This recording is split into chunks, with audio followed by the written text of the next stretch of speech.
célula y la célula que está al lado. Las células, como conforman tejidos tridimensionales, ¿ya? Pueden tener células al lado derecho, izquierdo, adelante, atrás. Y más todavía, pueden tener izquierda, derecha, adelante, atrás, arriba y abajo. ¿Ya? No sé si me entienden. Sí, profe, sí le Nelson, entendí, ¿ya? pero ahora me tiene otra duda más. Por ejemplo, en Dígame. el caso de las células epiteliales, ¿el único factor en su unión son las proteínas integrales o hay más factores que también hacen que se unan? Aparte de las proteínas integrales, también participan los componentes del citoesqueleto, principalmente los filamentos intermedios, reforzando las uniones de anclaje, las uniones intercelulares entre una célula y la otra. Ya. Ahora, claro, lo que pasa es que la estructura, la unión de anclaje es bastante compleja. Después, al final de esta clase del citoesqueleto, hay dos ejemplos de uniones de anclaje. La unión de anclaje se realiza directamente una célula con la otra por proteínas integrales de membrana. Hacia el interior viene una placa que se llama placa desmosómica. Y hacia el interior, más allá de la placa desmosómica, vienen los filamentos intermedios, que refuerzan aún más la unión de anclaje. ¿Ya? A ver, Constanza dice, las demás clases también estarán modificadas.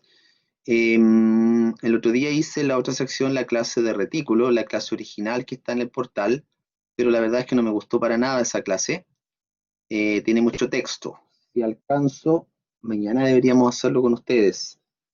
Puede que alcance a modificarla durante la mañana, ¿ya? Si es que alcanzo. La clase de Golgi le agregué algunas figuritas. Básicamente vamos a usar la misma que está en el portal. Tampoco me gusta, pero hay que usarla. Y no he visto las otras clases que vienen, ¿ya? Martín, dígame. Profe, disculpe si ya lo dijo, que no alcancé a escuchar, pero ¿hasta qué parte entra la unidad 2 en el solemne? Polisacáridos, inclusive, Hasta polisacáridos. Ah, ya. Gracias, profe. ¿sí? Bien. ¿Tuvieron ya otro solemne? ¿Tuvieron química? ¿No todavía? Hemos tenido el de psicología. ¿Qué tuvimos? Ah, ya. ¿Cómo le fue Y en ese? matemáticas. Bien. Ah, de veras que matemáticas tuvieron el otro día. ¿Cómo le fue matemática? Súper. Qué bueno. Bachillator. Muy bien.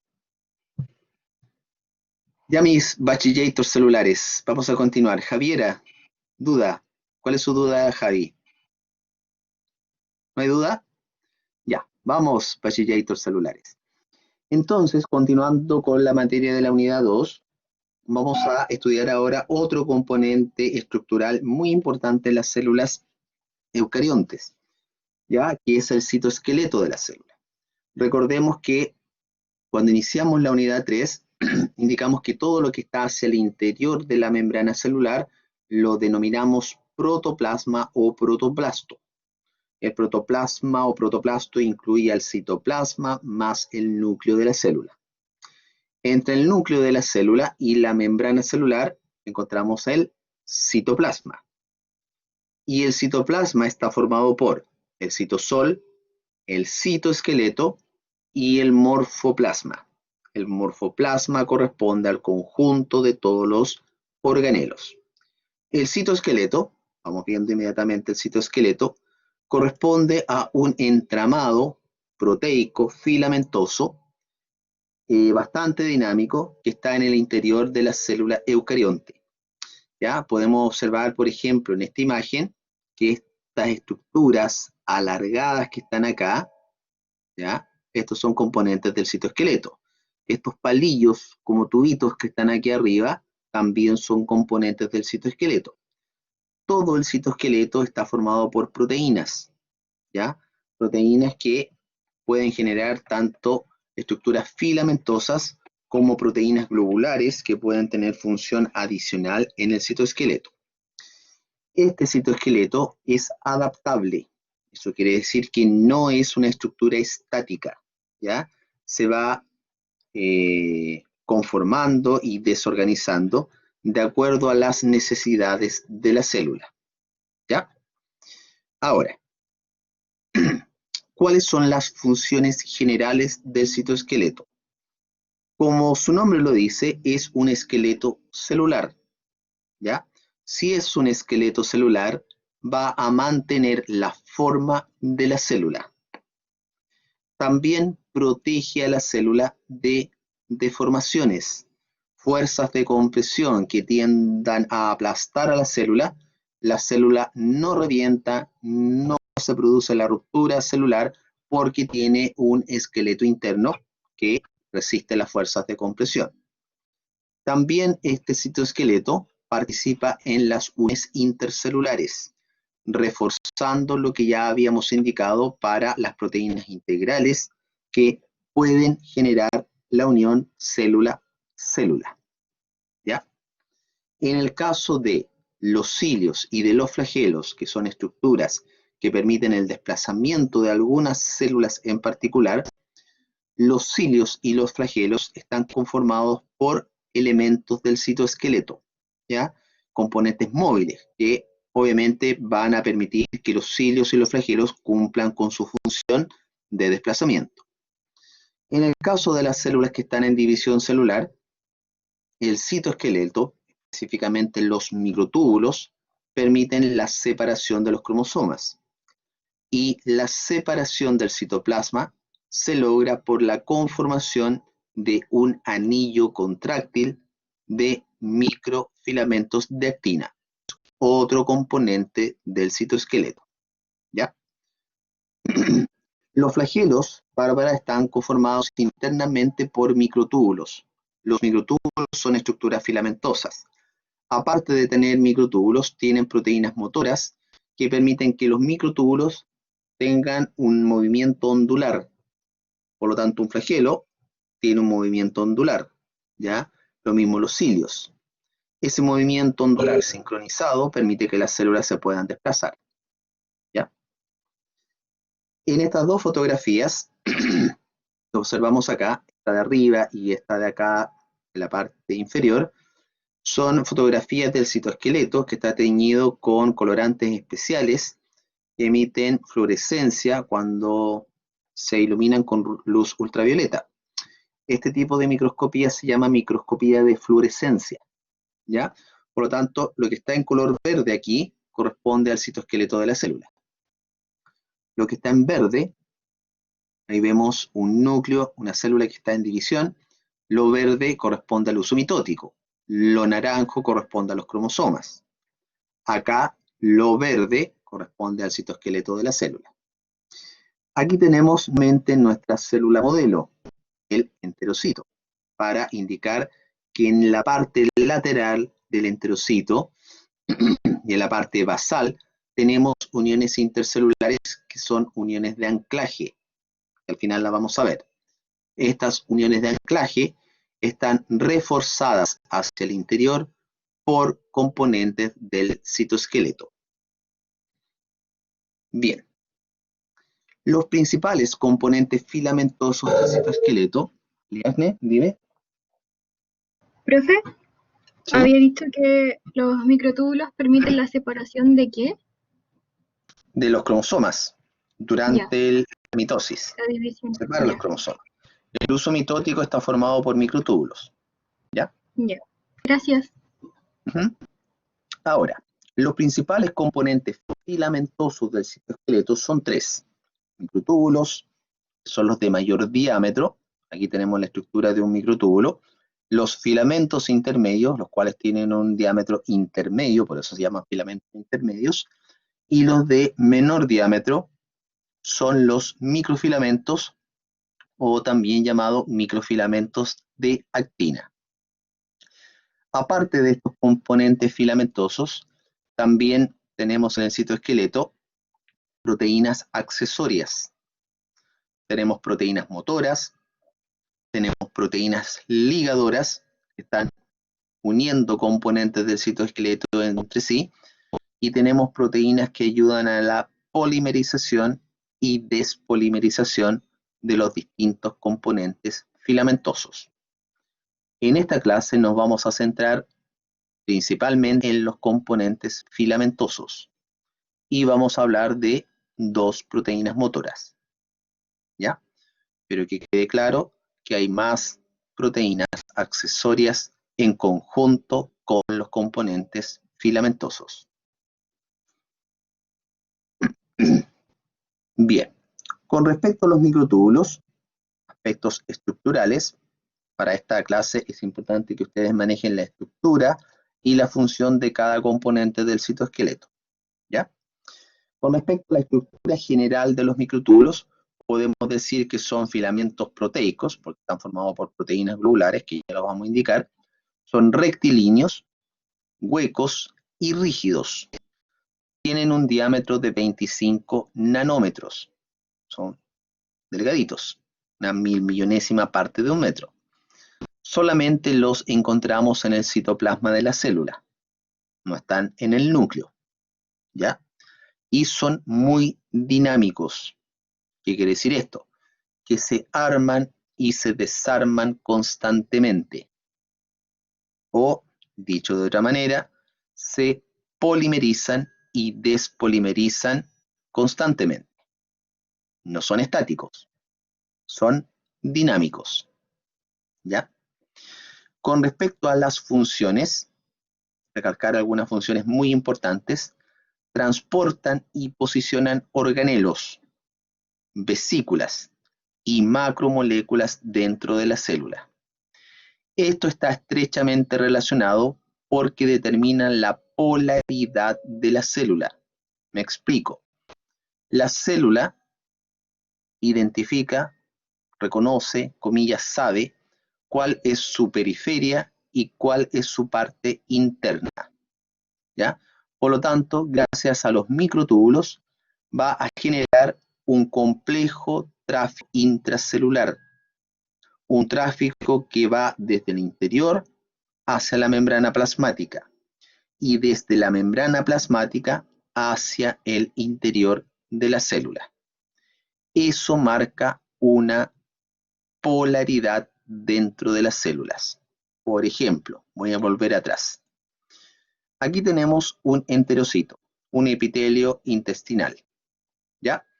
El enterocito tiene una parte apical, donde están las microvellosidades intestinales, una zona lateral, esta que está aquí, esta que está acá, y una zona basal. Esa polaridad es bastante marcada en el enterocito. ¿Cómo se logra esa polaridad? Principalmente por la acción de los microtúbulos, ¿ya? Los microtúbulos marcan una estrecha, digamos, movimiento de vesículas y de macromoléculas desde el interior hacia la parte apical y viceversa, de la parte apical hacia el interior de la célula. Ya. Otra función de los microtúbulos. Permiten el movimiento de los cilios y de los flagelos. Los cilios y los flagelos tienen internamente microtúbulos, no tienen filamentos intermedios ni microfilamentos de actina, están formados por microtúbulos. Por lo tanto, estos microtúbulos se mueven por la acción de proteínas motoras que también están trabajando en conjunto y permiten un movimiento ondulante. El flagelo se puede mover como una onda, ¿ya? Una serpiente, como una culebrita, lo mismo los cilios, y eso permite que las células se puedan desplazar. Aquí hay otra función que falta de los microtúbulos, y aquí la observamos. En el caso de una célula que está en división celular, piensen principalmente en mitosis, también en meiosis, los cromosomas se pueden separar por la atracción que ejercen las fibras del uso mitótico.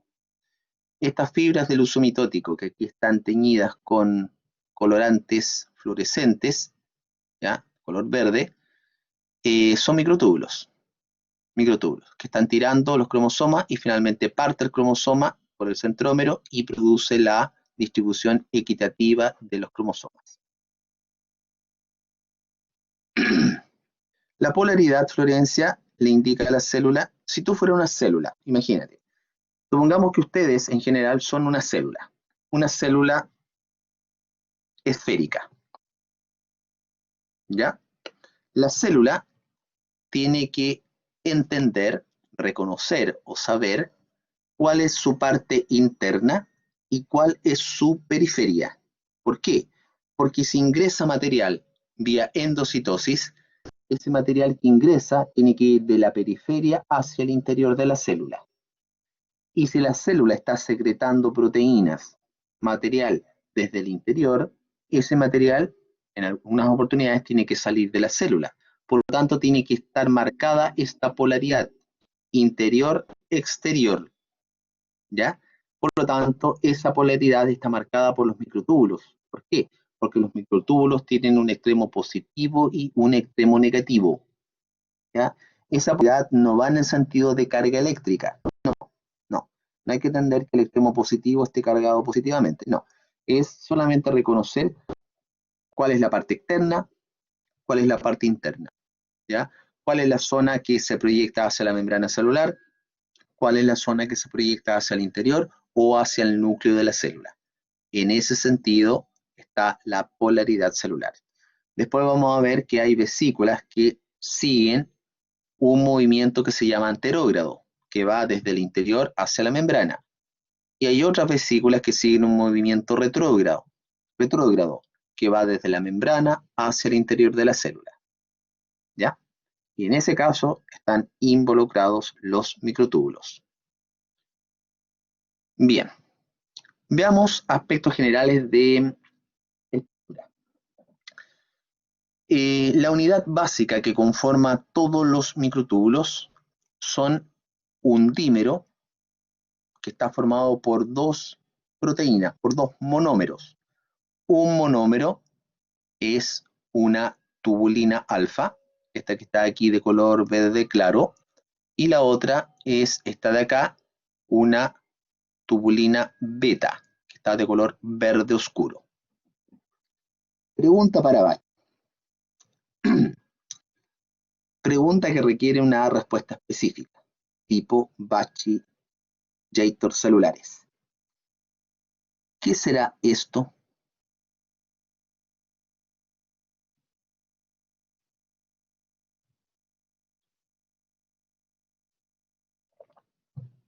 ¿Qué cosa? ¿Qué Lo que cosa? marqué ahí en azul. Ah, una proteína motora, yo creo, supongo. Estoy viendo las respuestas. Hay una persona que ha acertado. Mi pregunta es, ¿qué es esto? Muy bien, Daniela. Esto es una alfa hélice, es una estructura secundaria.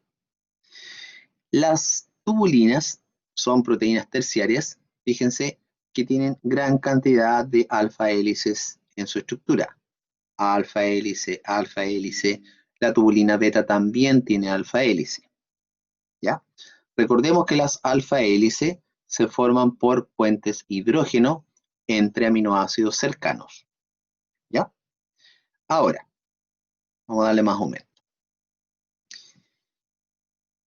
La unión entre una beta tubulina y una alfa tubulina va a conformar un dímero.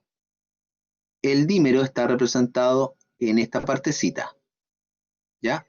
La pelotita verde clara representa la alfa tubulina y la pelotita de color verde oscuro representa la beta tubulina. Eso conforma el dímero. El dímero es la unidad funcional básica del microtúbulo. Ahora, un dímero más otro y otro en forma lineal conforma un protofilamento. ¿Ya? Aquí tengo el protofilamento. Y varios protofilamentos, uno al lado del otro, al lado del otro, al lado del otro, van a conformar una estructura cerrada, cilíndrica, que deja un hueco en el centro, un lumen. Esto es estructuralmente el microtúbulo. ¿Ya? ¿Qué loco? ¿Está loco el profe Martín? Gracias, Martín. Profe, ¿cuántos Ah, protofilamentos unidos forman un microtúbulo? 13 Tres. protofilamentos. 13. ¿Ya? Contemos acá. Miren, chicos. Tengo 1, 2, 3, 4, 5, 6, 7, 8, 9, 10, 11, 12, 13. ¿Ya? 13 protofilamentos conforman un microtúbulo. El microtúbulo deja en el centro un espacio, un lumen, ¿ya? El diámetro de aquí hasta acá es de 25 nanómetros, ¿ok? Ya. El microtúbulo, quitémosle un poquito de zoom, son rectilíneos. Bernardo, dime.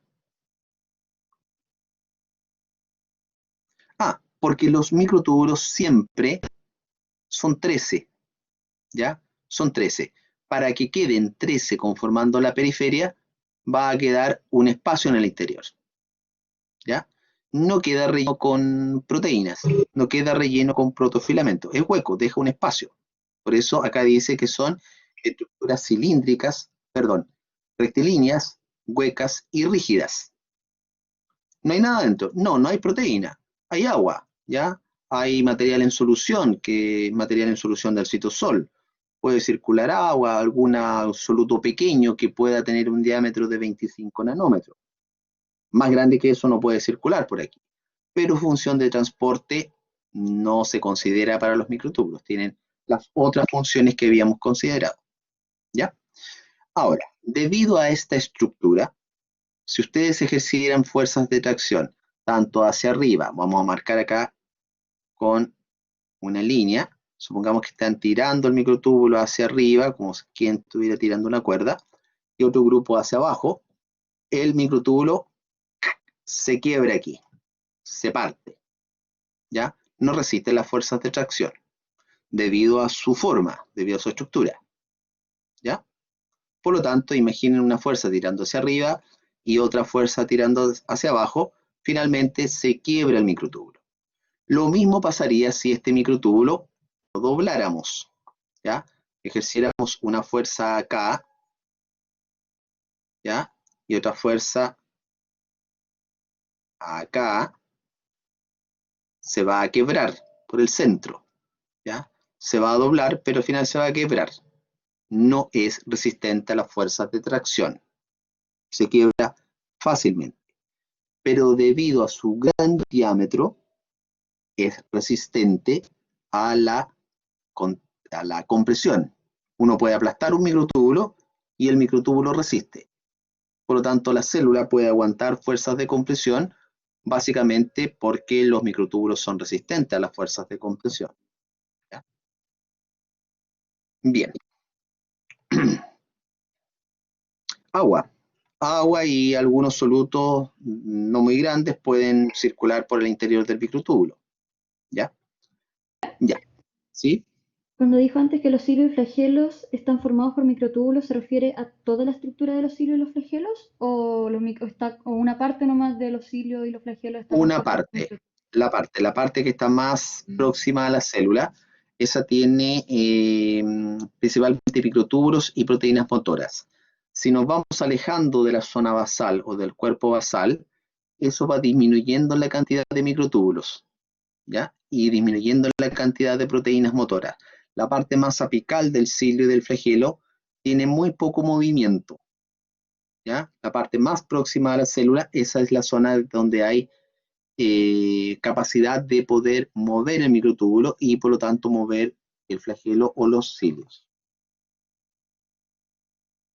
Ya chicos, atención a esta diapositiva. Mire, los microtúbulos tienen una marcada polaridad. Por eso decimos que el citoesqueleto le da la polaridad a la célula. Los microtúbulos tienen un extremo positivo, este que está acá, y un extremo negativo. El extremo positivo implica que la polimerización y la despolimerización es rápida. Por lo tanto, en este extremo se arman y se desarman rápidamente. Pero el extremo negativo, la polimerización y depolimerización es más lenta. Más lenta. Otro aspecto muy importante.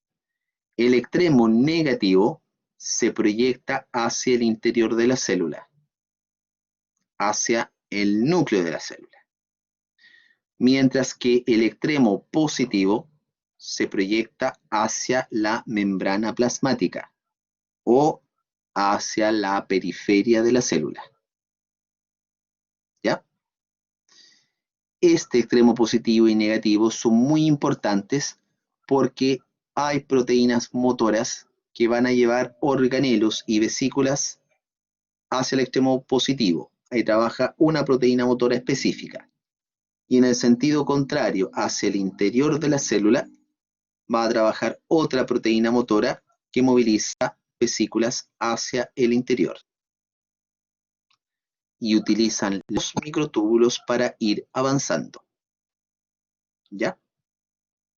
Fuerzas de tracción, Amparo. Ya. A ver, me queda algo de acá, perdón. Aquí pueden observar esta estructura. ¿Qué será esta estructurita? ¿Qué será eso? ¿Qué será eso? ¿Qué será esto? Exacto, Matías. Un dímero de tubulina alfa y de tubulina beta. Verde claro alfa, verde oscuro beta. ¿Ya? Bien. Ahora, específicamente, ¿de dónde se forman los microtúbulos? Se forman a partir de una zona que está en el interior de la célula que se llama el centro organizador de microtúbulos. Y específicamente en la célula animal, este centro organizador, que está ahí como un sol al ladito del núcleo, se llama centrosoma. Esto es el centrosoma. ¿Ya? Aquí tenemos un zoom del centrosoma. El centrosoma está formado por un par de centriolos. Este es un centriolo, este es otro centriolo. Alrededor de los centriolos, esta esfera de color verde se llama matriz pericentriolar o material pericentriolar. A partir de esta zona se empieza a polimerizar el microtúbulo y avanza desde el centrosoma hacia la membrana celular. Por lo tanto, la punta del microtúbulo que avanza hacia la membrana corresponde al extremo positivo del microtúbulo. La otra zona que se proyecta hacia el centrosoma corresponde al extremo negativo del microtúbulo. ¿Ok? El centrosoma lo tenemos acá. Fíjense que ahí, en forma transparente, podemos observar el par de centriolos que se dibujan como una T, ¿ya? Lo que rodea a los centriolos es el material pericentriolar y aquí podemos observar que los microtúbulos se forman o salen en forma radial a partir del centrosoma. Aquí podemos observar el extremo positivo y esa parte que está acá próxima al centrosoma es el extremo negativo. Por lo tanto, específicamente deberíamos decir que siempre el extremo negativo de los microtúbulos se proyecta hacia el centrosoma. Eso sería lo más específico. Aunque también aparece en los textos que se proyecta hacia el núcleo o hacia el interior de la célula. ¿Ya? ¿Por qué hacia el núcleo? Bueno, porque el centrosoma siempre está próximo al núcleo. Ahí está el centrosoma, como un sol, que está próximo al núcleo de la célula. Pero en estricto rigor, uno debería decir que el extremo negativo se orienta hacia el centrosoma. Bien. Ya. No lo puedo proyectar aquí, no me he acostumbrado todavía a usar PowerPoint en Collaborate. ¿Ya? Hacia salirme. Los centrosomas, Martín, son esta parte. Esto. ¿Ya? Es un centrosoma. Ahí está. Es uno por célula. ¿Ya? En la célula animal se llama centrosoma. En las células vegetales se llama centro organizador de microtúbulos. ¿Ya? Bien. Si descargaron esta clase, háganlo y coloquen esta diapositiva está en PPT, colóquenlo en presentación. ¿Ya? Porque esto que está aquí es un video cortito, donde me muestra cómo funciona la proteína motora o las proteínas motoras. ¿Ya? Lo empiezan a abrir. Los microtúbulos trabajan en conjunto con un tipo especial de proteínas que se llaman proteínas motoras. ¿Ya? Por lo tanto, estas proteínas motoras están aquí. Aquí tengo una proteína motora. ¿Ya? Aquí tengo el microtúbulo. Aquí tengo el extremo positivo del microtúbulo. Tengo el extremo negativo. Extremo positivo se proyecta hacia la membrana. Extremo negativo se proyecta hacia el interior, hacia el centrosoma específicamente. Ya. Hay una proteína motora que se llama quinesina, la cual moviliza organelos o vesículas hacia la membrana, hacia el extremo positivo del microtúbulo. La quinesina lleva una vesícula, un cargo específico, y cuando se moviliza hacia la membrana, sigue un movimiento o una ruta en sentido anterógrado. Voy a anotar acá. Anterógrado. Sí, mal. Anterógrado. Ahí está. Anterógrado. Cuando va hacia la membrana. En el caso inverso, cuando las vesículas se movilizan hacia el interior, va a trabajar una proteína motora que se llama dineína. Esta es la dineína. Tiene una estructura más compleja, más grande que la quinesina.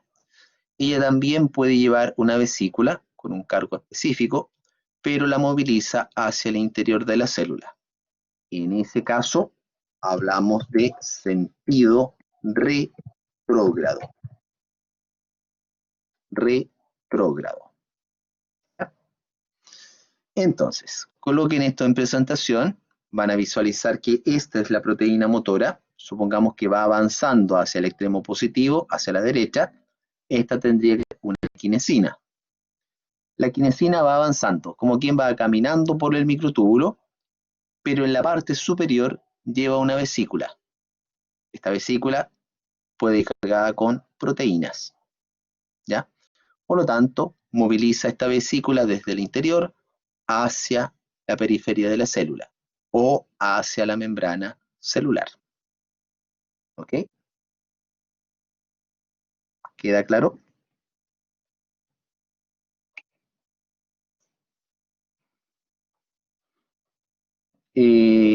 Cada vesícula se mueve por acción de una sola proteína motora. Si la vesícula va a la membrana, la toma una quinesina y la lleva. Si una vesícula va hacia el interior, la toma una dineína y la lleva hacia el interior. ¿Ya? Proteínas transmembranas salen del lumen del RER y la lleva una quinesina hacia la membrana. Exacto. Cuando las vesículas salen del retículo, ¿ya? Vienen las quinesinas y las moviliza hacia el Golgi y del Golgi a la membrana. ¿Ya? Pero, hay pero. Aparte de estas proteínas motoras, para movilizar las vesículas, también están actuando otras proteínas que se llaman proteínas de cubierta. Proteína de cubierta es eso que se alcanza a visualizar ahí. Ahí. Cada vesícula lleva una proteína de cubierta específica. ¿Ya? Por ejemplo, me voy a adelantar a la clase de Golgi. Si las vesículas van en sentido anterógrado, ¿ya? Van o llevan un tipo especial de proteína de cubierta que se llama COP2. Después la vamos a ver con más detalle.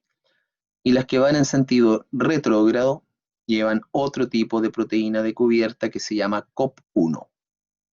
¿Ya? Ahora, más específico todavía.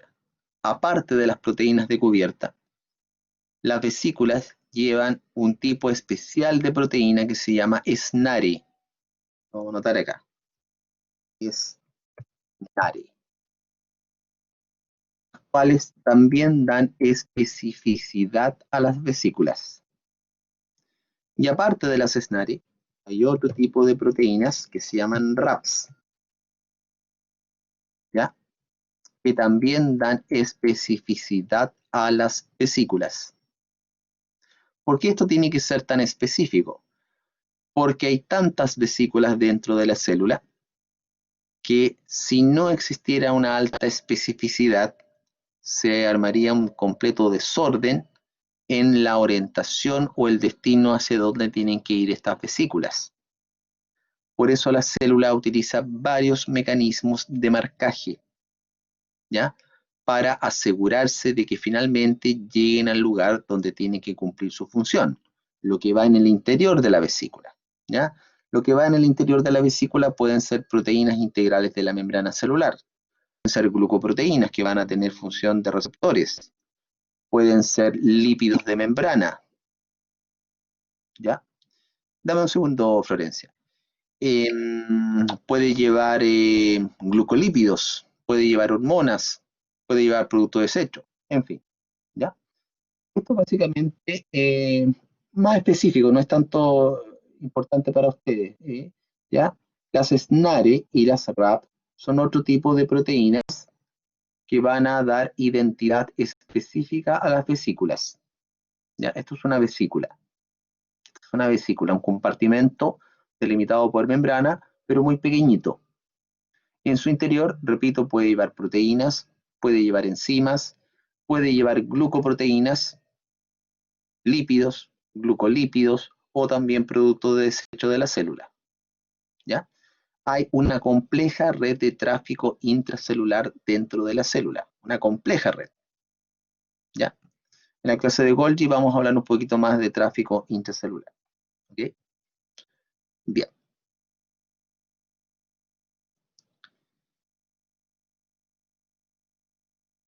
Exacto. Su función específica de estas vesículas es transportar biomoléculas, proteínas principalmente, hormonas, si estamos hablando de una célula que tiene función de secreción. En el caso de una neurona, estas vesículas van a transportar neurotransmisores, ¿ya? Lípido, gran cantidad de moléculas orgánicas. Bien, con respecto a los microtúbulos, ya les comenté que da movimiento a cilios y flagelos. Los cilios y los flagelos son estructuras, claro, que permiten el desplazamiento de las células. En el caso del espermatozoide, aquí podemos observar un largo flagelo.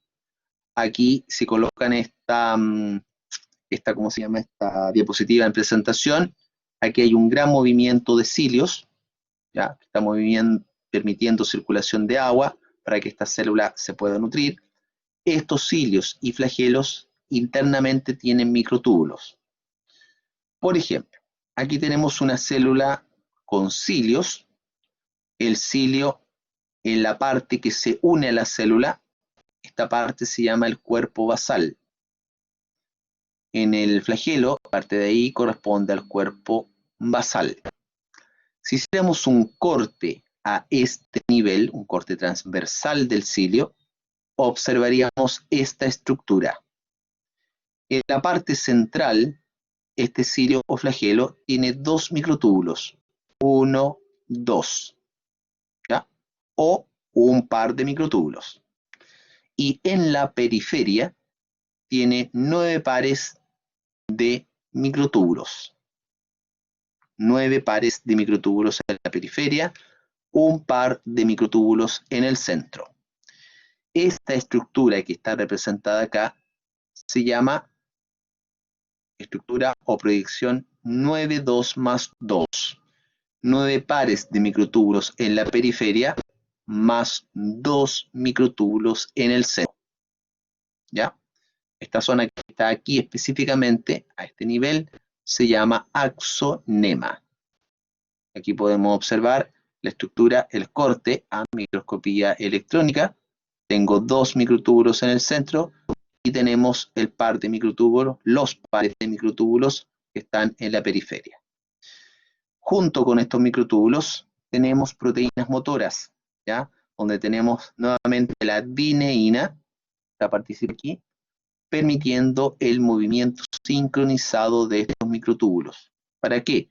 Para generar un movimiento ondulante. Por lo tanto, la célula se puede desplazar o puede generar una corriente de agua, si es que una célula ciliada que vive en ambiente acuático. Esto va a generar una corriente de nutrientes hacia la célula y la célula se puede alimentar. ¿Ya? Bien, sigamos. Segundo tipo de estructura filamentosa, los filamentos intermedios. Los filamentos intermedios, como su nombre lo dice, tienen un diámetro intermedio entre los microtúbulos y los microfilamentos de actina. Su diámetro va de 8, promedio, rango, de 8 a 11 nanómetros. También aparece de 7, ya, también está dentro del rango, ¿ya? Son bastante estables y resistentes, ¿ya? Este entramado de cuerdas que observamos acá corresponden a los filamentos intermedios. Forman como una especie de telaraña dentro de la célula, ¿ya? Una red tridimensional fibrosa. No son rectilíneos como los microtúbulos, pueden tener curvas, pueden pasar de aquí para acá, forman un entramado. Esto es un entramado, ¿ya? Forman redes, ahí está. Son bastante estables y aparte de encontrarse en el citoplasma, también los podemos encontrar en el núcleo de la célula, reforzando la envoltura nuclear, ¿ya? Si uno estirara la célula, supongamos que ustedes están tirando con la mano derecha esta célula hacia la derecha y con la mano izquierda hacia la izquierda, esa célula es resistente, ¿ya? No se rompe con facilidad. ¿Por qué? Porque tiene una gran cantidad de filamentos intermedios en el citoplasma. Esto aumenta la resistencia de las células cuando conforman tejidos. Y si fuera una célula individual, pongamos un protozoo de vida libre, también sería resistente porque tiene filamentos intermedios en su interior, ¿ya? Por lo tanto, ayuda a que la célula pueda mantener su forma, porque resiste fuerza de estiramiento, ¿ya? Bien, ¿cómo están conformados estructuralmente los filamentos intermedios? A diferencia de los microtúbulos, están formados por proteínas fibrosas.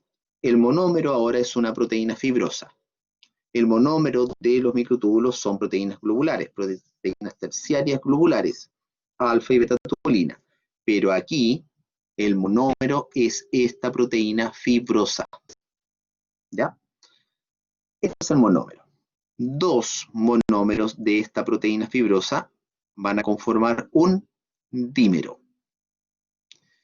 2 dímeros unidos en forma antiparalela van a conformar estructura que se llama tetrámero. Tetrámero. Tetra 4. ¿Por qué 4?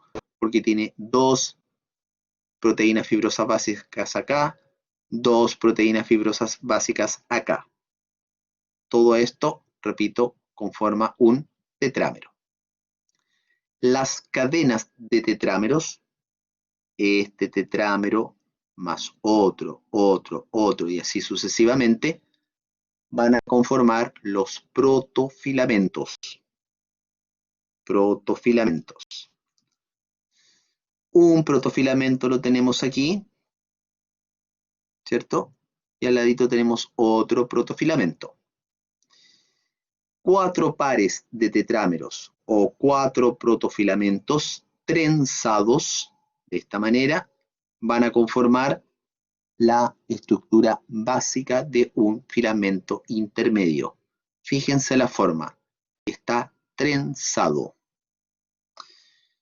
¿Han visto los cables de acero que sirven para levantar cargas? Ya. El cable de acero tiene esta misma estructura. Está trenzado. ¿Ya? ¿Por qué tiene que estar trenzado? Porque eso le da una mayor resistencia. Si el cable de acero estuviera conformado por protofilamentos unidos en forma lineal, no sería muy resistente. Se corta el cable. Por lo tanto, está trenzado para darle mayor resistencia. ¿Ya? Los cables eléctricos en su interior llevan filamentos de cobre que están trenzados. Son más resistentes. Los cordones de sus zapatos o de sus zapatillas, algunos cordones están trenzados. Eso los hace más resistentes. ¿Ya? Por lo tanto, físicamente esta estructura es bastante resistente a las fuerzas de tracción. Por eso, si la célula tiene un alto contenido de filamentos intermedios, la célula es capaz de resistir estas fuerzas de tracción. Bien, ¿cuáles son entonces las funciones de los filamentos intermedios? Por ejemplo, nuevamente nuestra célula modelo, el enterócito, refuerzan las uniones intercelulares, las uniones de célula a célula a través de proteínas integrales de membrana. Hacia el interior, ya aquí tengo la unión intercelular, hacia el interior cada célula está reforzada con filamentos intermedios, ¿ya? Lo cual da mayor resistencia a la célula. En el caso del núcleo de la célula eucarionte, la parte interna de la membrana, ¿ya? Fíjense, esta es la membrana externa, la membrana nuclear externa. Aquí tengo la membrana nuclear interna. Justo hacia el interior hay un entramado, una red, que está formada por laminofilamentos. Lo voy a anotar acá. Laminofilamentos. Laminofilamentos.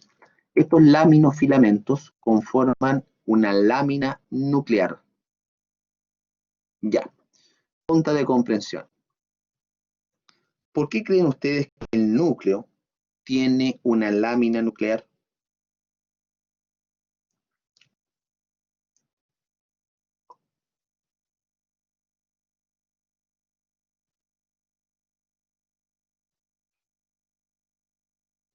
Interesante lo que dice Daniela. Proteger el ADN. ¿Protegerlo de qué? De pH, temperatura, enzimas. ¿De qué?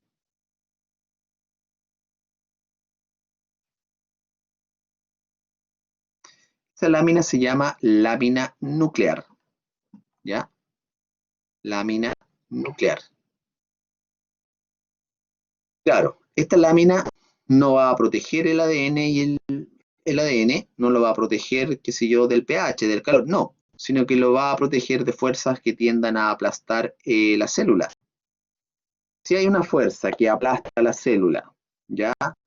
O no sé, un golpe, ¿ya? Esto ejerce la función de protección del núcleo. El núcleo es sumamente importante. ¿Por qué? Porque aquí está el ADN, aquí están los genes. Si viene una fuerza que tienda a aplastar, a reventar el núcleo, y no tiene láminas nucleares, el núcleo se puede reventar, como un huevito.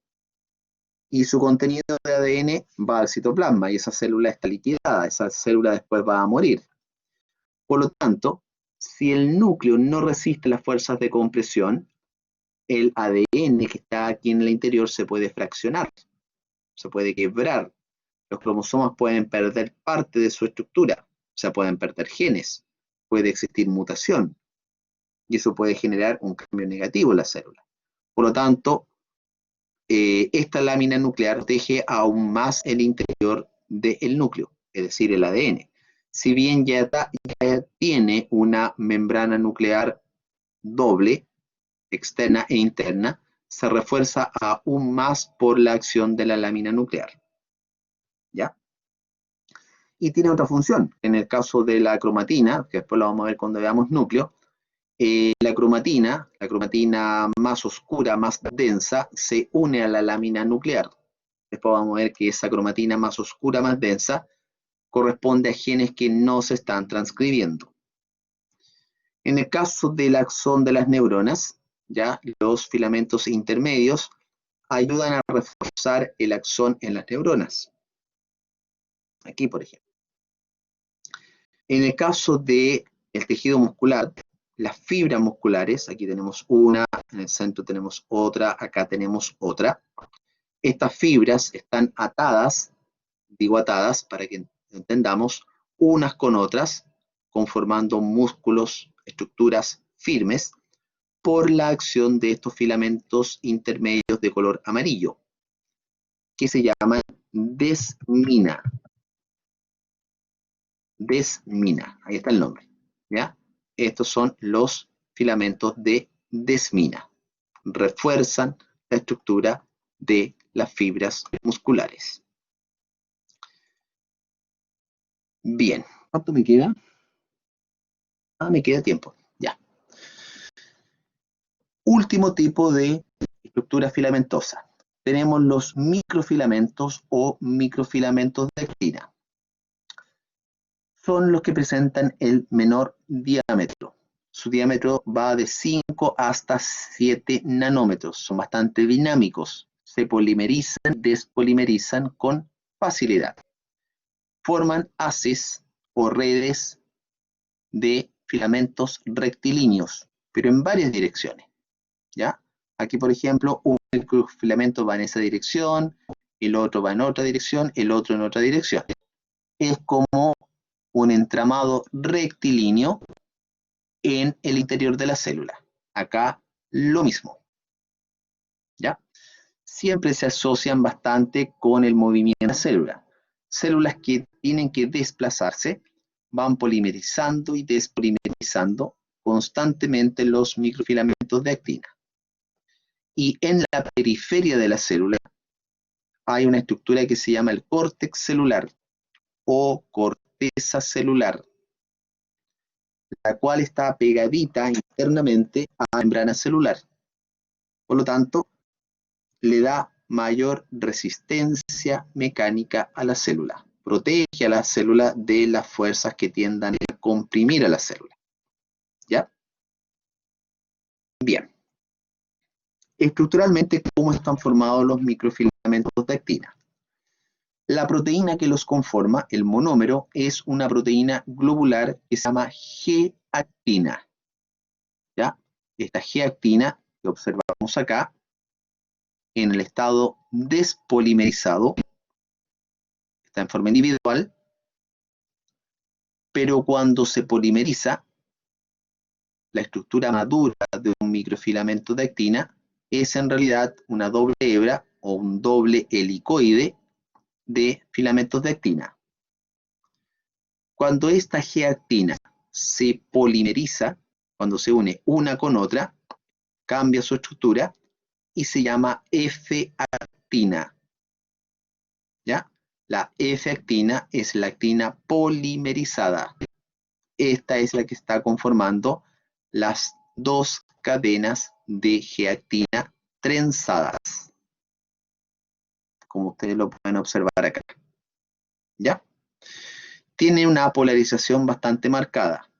Crece por el extremo positivo, que aquí no aparece, pongamos que este es el positivo, por aquí se forma rápidamente y se despolimeriza por el extremo negativo. ¿Ya? Bien. ¿Cuáles son entonces las funciones de los microfilamentos de actina? Vamos viendo. Si participan en el desplazamiento de las células, veamos dos células que tienen la capacidad de desplazarse. Esta célula que está aquí es un protozoo que se desplaza de un lugar a otro emitiendo prolongaciones de su citoplasma que se llaman pseudópodos. ¿Qué célula será esa? Va avanzando, emitiendo pseudópodos. Muy bien, esa es una ameba, ¿ya? La ameba, para ir avanzando, para ir emitiendo proyecciones, vamos a marcarlo acá. ¿A qué me refiero con las proyecciones? ¿Ya?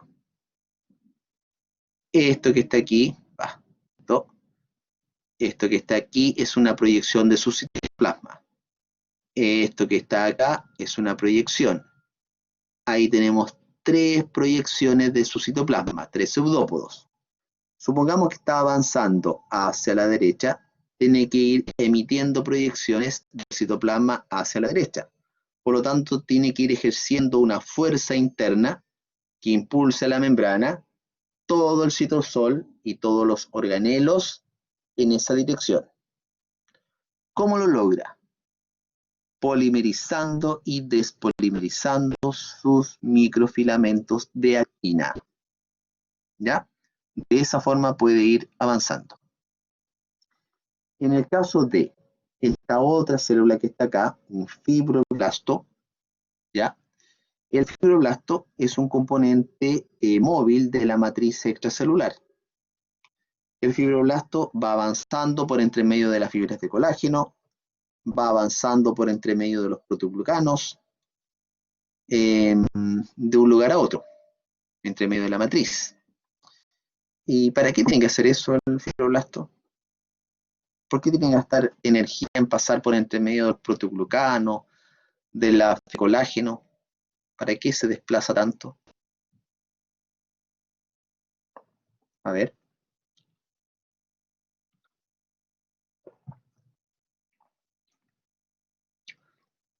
Creo que se los mencioné en la clase de matriz extracelular. Contracción muscular, ¿no? No, cuidado.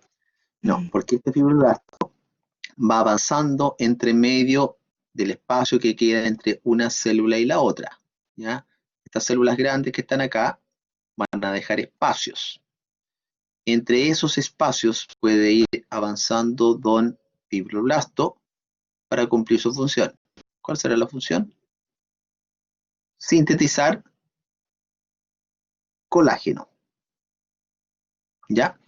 Por lo tanto, va avanzando el fibroblasto, se va metiendo por entre medio de las fibras que ya hay de colágeno, por entre medio de las fibras de elastina, por entre medio de los proteoglucanos, pero tiene que ejercer una fuerza, una presión.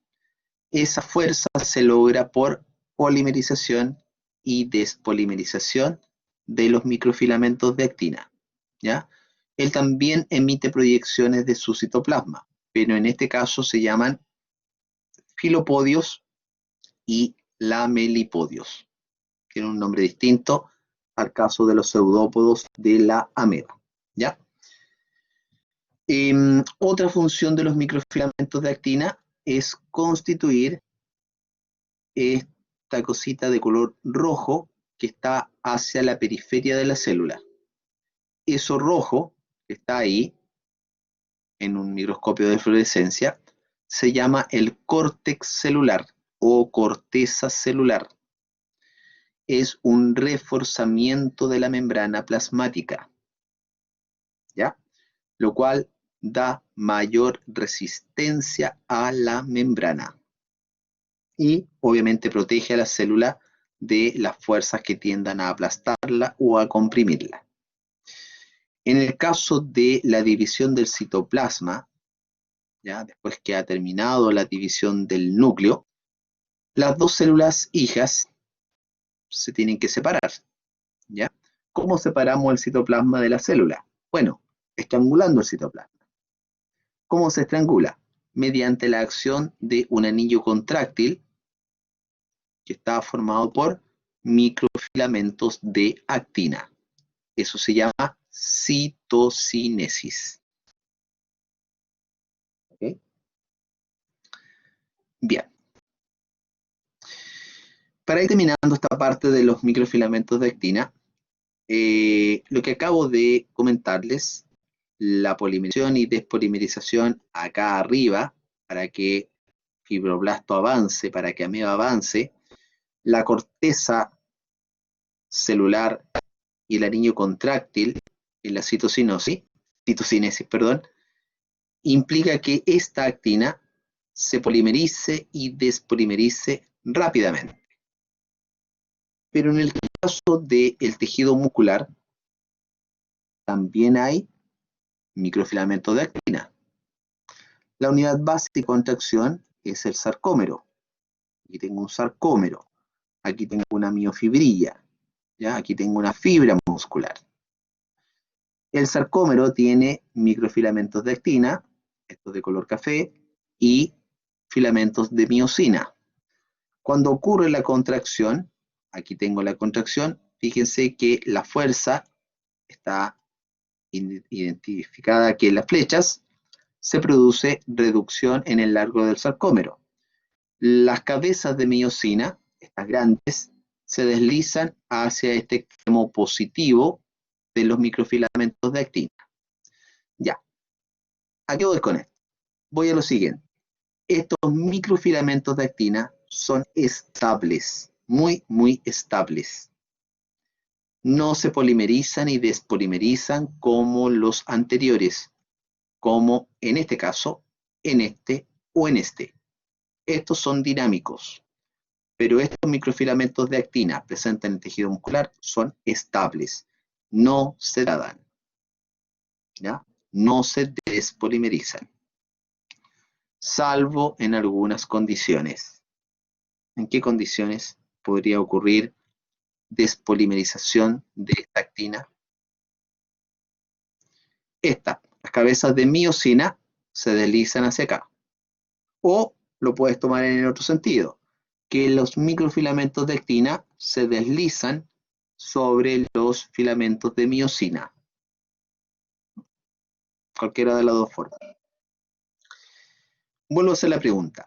¿En qué condiciones ustedes creen que se produce la degradación de estos microfilamentos de actina? Cuando hay catabolismo muscular, ¿Catabolismo, perdón? muscular, ¿no? Muscular. ¿Ya? ¿En qué condiciones, Constanza? Camila, Camila, perdón. ¿Cuándo habrá catabolismo muscular? cuando no hay, cuando hay un déficit calórico o se requiere Exacto, energía y exacto, el cuerpo empieza a comer su propio músculo para generar energía. exacto. Cuando, digamos, hay periodos de falta de nutrientes alargados, ¿ya? Si hay días en los cuales la persona no ha ingerido alimentos o muy pocos alimentos, finalmente es el propio cuerpo el que empieza a degradar el tejido muscular, como, digamos, como últimas instancias para poder obtener energía, ¿ya? Si bien no va a obtener mucha energía, pero va a obtener aminoácidos para sintetizar proteínas, ¿ya? Bien,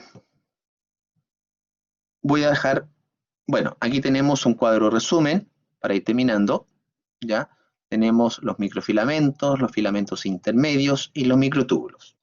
Recuerden cuál es la estructura típica de cada filamento, ¿ya? Microfilamentos de actina, un doble helicoide de G-actina polimerizada o F-actina. Los filamentos intermedios corresponden a uniones de proteínas fibrosas. Aquí tenemos algunos ejemplos de proteínas fibrosas: queratina, bimentina, neurofilamentos. Pueden agregar los laminofilamentos de la lámina nuclear o la desmina en el caso de la fibra muscular. Diámetro aproximado 7, 8, 10 nanómetros. Microtúbulos, la unidad básica es el dímero de tubulina alfa y de tubulina beta, y su diámetro aprox 25 nanómetros. Son los microtúbulos los que tienen el mayor diámetro. ¿Ya? Bien, me quedan 3 diapositivas muy cortitas que me ejemplifican tipos de unión. Eso lo vamos a terminar mañana. Y cuando termine de ver esto, vamos a ver la clase de retículo, que es relativamente breve. ¿Ya? ¿Alguna pregunta con respecto a citoesqueleto, con respecto a proteínas motoras, microtúbulos, filamentos intermedios? ¿Algo que no haya quedado claro?